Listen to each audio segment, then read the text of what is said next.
মোক্ষা 67 নম্বর 67 নম্বর সূত্র কি বলছে দেখো পেয়েছো হ্যাঁ ভক্তা একান্তিন মোক্ষা কি বলছে একান্তিন মোক্ষা কথাটা বললো মুখ্যা মোক্ষা বললেই ভুল হয়ে গেল মানে কয় অবশ্যই কি নয় মুখ্যা ওখানে খ মুখ্যা মুখ্যা মানে শ্রেষ্ঠ মুখ্য মানে শ্রেষ্ঠ প্রাইমারি সেকেন্ডারি নয় তাই তো প্রিন্সিপাল নট সাবঅর্ডিনেট তাহলে এখানে কি দেখা গেল ভক্তা একান্তিক মুখ্যা মুখ্যা মানে কি প্রথম শ্রেণীর ভক্ত শ্রেষ্ঠ ভক্ত তারা না ঈশ্বরের প্রতি যাদের ঐকান্তিক ভালোবাসা আছে নারদ বললেন বুঝে যাচ্ছে অর্থটা যে একান্তিক একান্তিক মানে হচ্ছে ঐকান্তিক ভালোবাসা ঐকান্তিক প্রেম যাদের মানে ভগবানের প্রতি যারা আছে কি বললেন ব্যাখ্যা ঈশ্বরকে যারা ঈশ্বর বলেই ভালোবাসে ঈশ্বরের প্রতি যাদের অখণ্ড একনিষ্ঠ প্রেম তারাই শ্রেষ্ঠ ভক্ত এখানে প্রধান শব্দের অর্থ হলো শ্রেষ্ঠ কি সুন্দর করে বলে কিছু বুঝতে পারছো পেজ নাম্বার হচ্ছে 152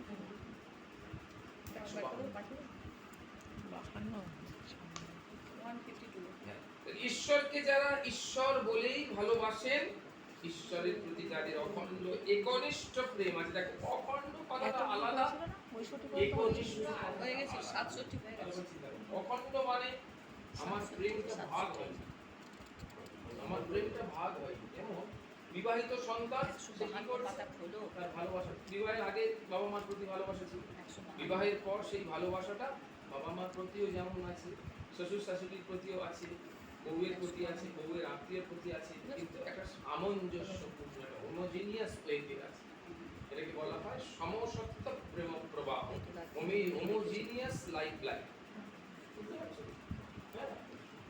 সমসত্ব প্রেম প্রবাহ মানে কারোর কাছে করতে না ভালোবাসাটা ফ্র্যাকচুয়েট হয়ে গেছে কিন্তু কারোর কাছ থেকে কোনো রকমের কিছু বঞ্চনা নেই আমি মাকে ভালোবাসি বলে শাশুড়িকে বঞ্চনা করছি বাবাকে ভালোবাসি বলে শ্বশুরকে ভালোবাসি বলে বাবাকে পাত্তা দিচ্ছি না এমন না এটা কি হোমোজিনিয়াস লাভ লাইন হোমোজিনিয়াস লাভ লাইন মানে হচ্ছে ভালোবাসার সমসত্ব প্রবাহ তো এই যে সমসত্ব প্রবাহ এটা রয়েছে এটা খুব সাংঘাতিক জিনিস এই একটা সাংঘাতিক বাদ সেইটাকে বললো অখণ্ড মানে অখণ্ড মানেটা কি অখণ্ড শব্দের অর্থটা কি না খণ্ড হয় ঈশ্বরের প্রতি ভালোবাসা খণ্ড হয় যে না বাবা আমার 12 আনা প্রেম তোমার প্রতি আছে 4 আনার সংসারের জন্য রাখি এরকম ভাবে খণ্ডিত হয় এই যে নৈবেদ্য দেওয়া হয় না যে ফলগুলো কাটা হয় না তাকে কি বলা হয় অখণ্ড ফলাদি নৈবেদ্য আর যেগুলো কাটা হয়েছে তাকে বলা হয় কুচো ফল যেটাকে আমরা বলি বা কাটা ফল সেটাকে সংস্কৃততে বলে খণ্ড ফলাদি নৈবেদ্য তাহলে কাটা হয়েছে ফলটা কাটা হয়েছে কিন্তু এখানে ফলটা কাটা হয়েছে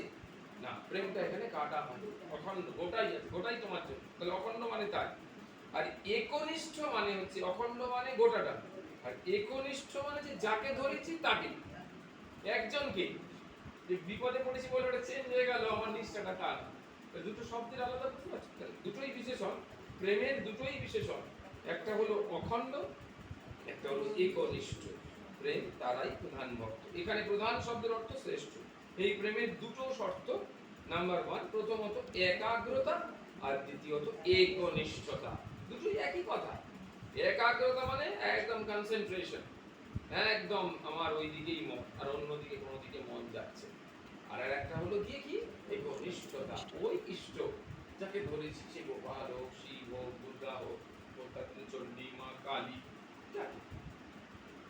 অনেক ভালোবাসার বস্তুর মধ্যে ঈশ্বরও একজন তা নয় আমার অনেকেই ভালোবাসি তার মধ্যে তোমাকে ভালোবাসি এমন না একদম সেটি একনিষ্ঠ প্রেম হলো না মন ঈশ্বরে দিয়ে একটা কমা এটাকে কি বলা হচ্ছে ভাবচ্ছেদ মন ঈশ্বরে একমাত্র ঈশ্বরেই দেখেছো একমাত্র কথাটা হচ্ছে এই যে লাইনটা এটাকে বলা হয় কি ওয়ার্ড বা সেন্ট্রাল ওয়ার্ড একটা সেন্টেন্সের সেন্ট্রাল ওয়ার্ড কাকে যার উপর ভাবটা দাঁড়িয়ে আছে কেন্দ্র করে একদম পুরো ভাবটা সেটা হচ্ছে কি একমাত্র এই কি বললো মন ঈশ্বরে একমাত্র ঈশ্বরে লীন হয়ে থাকবে সেই তন্ময়তায় দ্বিতীয় ব্যক্তি বা বিষয়ের কোনো স্থান নেই এখন এই কথার অর্থ কি এই যে অন্য সবাইয়ের সম্বন্ধে ভক্ত উদাসীন হবে না তা নয় তাদের মধ্যেও তিনি ভগবানকে দর্শন করে সেই হিসাবে তারাও কি সুন্দর কথা বুঝতে পারছো জগৎ প্রণামে মানে জগতের সবে তুমি সব তুমি, মনে আছে তো? হ্যাঁ, 3 নম্বরটা, জগতের সবে তুমি সব। এটা কথার কথা নয়, তাহলে এর মধ্যেই আমার সেই ভাবটা লুকিয়ে রয়েছে যে প্রত্যেকটা জিনিসের মধ্যে তুমি আছো, তাহলে সেই জন্যই ভালোবাসা। তাহলে কেন ভালোবাসছি? সেই আমাদের শ্রী ঠাকুরের কথাটা বারবার বলছি, আর একবার মনে করি। নরেন্দ্রনাথ বলছেন যে আপনি পাগল হয়ে যাবেন, আপনি বেহেড হয়ে যাবেন আমাদের কথা এত চিন্তা করতে করতে। বলে নরেন তো মিথ্যে বলে না, নরেন যা বলে তাই তুমি সত্যি সত্যি পাগল হয়ে যাও। মা জগদম্বার কাছে গেছে, মা জগদম্বা পরিষ্কার জানিয়ে দিচ্ছে নরেন ঠিক বলেনি, তুই ওদের মধ্যে নারায়ণকে দেখতে পাস তাই ওদের এত ভালোবাসিস, যেদিন ওদের মধ্যে নারায়ণকে দেখতে পাবি না সেদিন ওদের মুখ দর্শন করতে পারবি না। ব্যাস, ও হাততালি দিয়ে নরেন ভুল বলেছে, নরেন ভুল বলেছে, তোদের আজকে নারায়ণ তোদের মধ্যে দেখতে পাই বলে ভালোবাসি, যেদিন দেখতে পাবো না তোদের মুখ দর্শন করতে পারবি না। তাহলে কেন ভালোবাসেন? ভালোবাসার কারণটা কি? নারায়ণকে দর্শন করে ওদের সবার মধ্যে। আমরা দেখতে পেলাম না এই যে ভগবানকেই দর্শন করে, সেই হিসাবে তারাও সব। তিনি কোনো ব্যক্তিকে বিশেষ ব্যক্তি বলে ভালোবাসেন না, ভালোবাসেন কারণ তার মধ্যে ঈশ্বরই বিরাজিত। সুতরাং তিনি যে উদাসীন থাকবে তার প্রেম হবে একাগ্র, এইটাই বলা। এই প্রেমের অন্য কোনো অংশীদার থাকবে না। বাইবেলে আছে আই অ্যাম জেলাস গড, সুন্দর কথা। কিন্তু দেখবে বাংলায় লোকাচার আছে, হ্যাঁ, খুব সুন্দর কথা, আমার কষ্ট লাগে কথাটা শুনলে। শাস্ত্রে তো নেই, কিন্তু লোকাচার বলছে গোপাল খুব হিংসুটে হয়। ওই বড় কাছারি থেকে গোপাল নিয়ে এসছে, বড় গোপাল বলে গোপালকে যতদিন বাড়িতে রেখে দেবে ততদিন তোমার সন্তান হবে। তুমি গোপালকে তুলে নিয়ে এসো, বাড়ি তুলে দিয়ে এসো, তারপর দেখবে একদম এই দেখো এটা ঠাকুর হিংসুটে যে কথাটা এখানে বলা হয়েছে আই অ্যাম জেলাস গড, সেটার কারণ আছে না, বাচ্চা না, সেটার একটা কারণ আছে। সেটা কারণ কি? যে ঠাকুর তো দেহে থাকেন না, ঠাকুর অন্তরে মনের মধ্যে। এমনিতে তুমি লক্ষ্য করে দেখবে যে কোনো আবর্জনা, ময়লা, জঞ্জাল, আবিলতা এর মধ্যে কি ঠাকুর থাকবে না? তাহলে আমার মনের মধ্যে জাগতিকতা, সংসারিকতা, কামনা, ক্রোধ, লোভ, মোহ, মদ, মাৎসর্য রয়েছে, আবার কৃষ্ণ রয়েছে।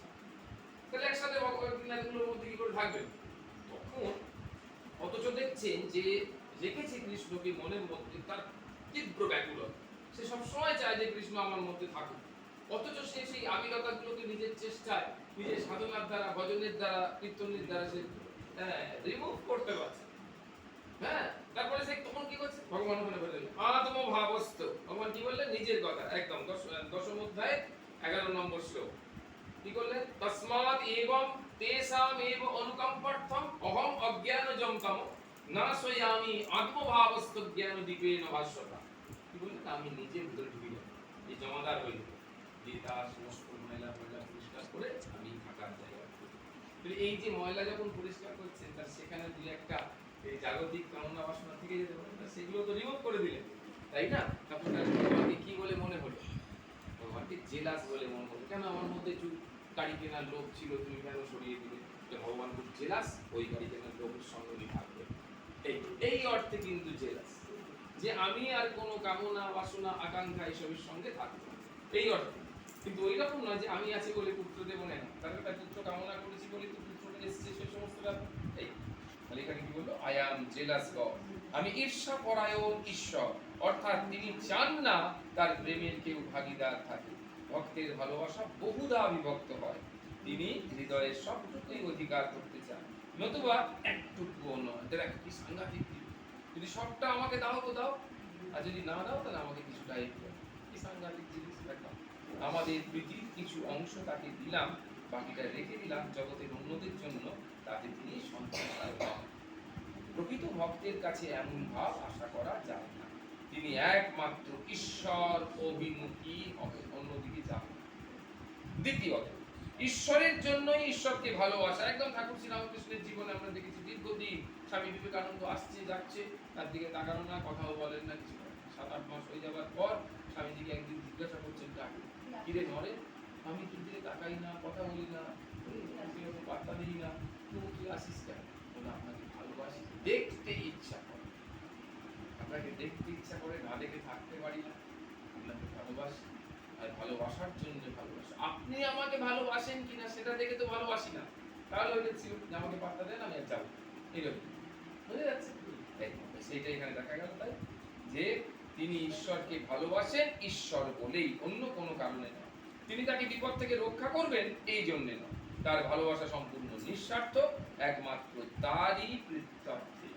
মানে ভগবানকে ভালোবাসেন তার কারণ ভগবানের যাতে ভালো লাগে তাই জন্য। সুখ বা শান্তির আশাও তিনি করেন না, তাতেও জড়িত থাকা মানে স্বার্থবোধ।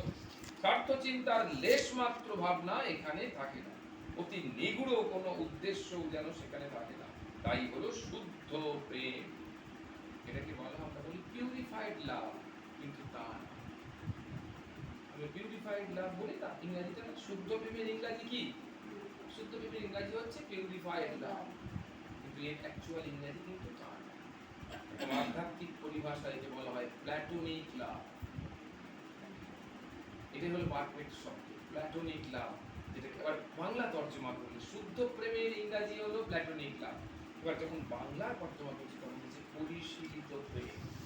পরিশীলিত কথা, এটা খুব দুর্লভ একটা কথা, তুমি শুনতেই পাবে না এই কথাটা। পরিশীলিত মানে যার মধ্যে জাগতিক দেহাত্মবোধের যে কামনা সেই ভাবটা নেই। It's called the divine love. That is called the transcendental love.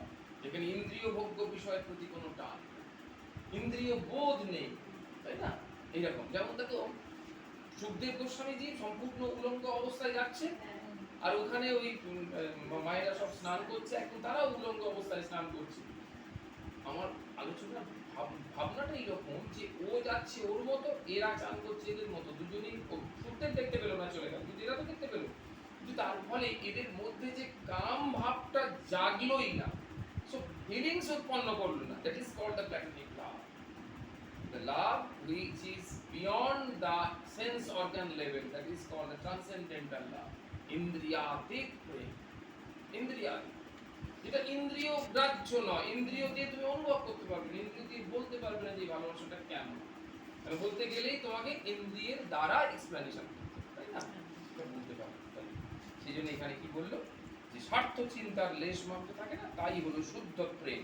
আর সেই প্রেম ঈশ্বরকে, একমাত্র ঈশ্বরকে কেন্দ্র করে। এটা আমরা পূর্বদিন এই ভক্তিসূত্র অনুধ্যানে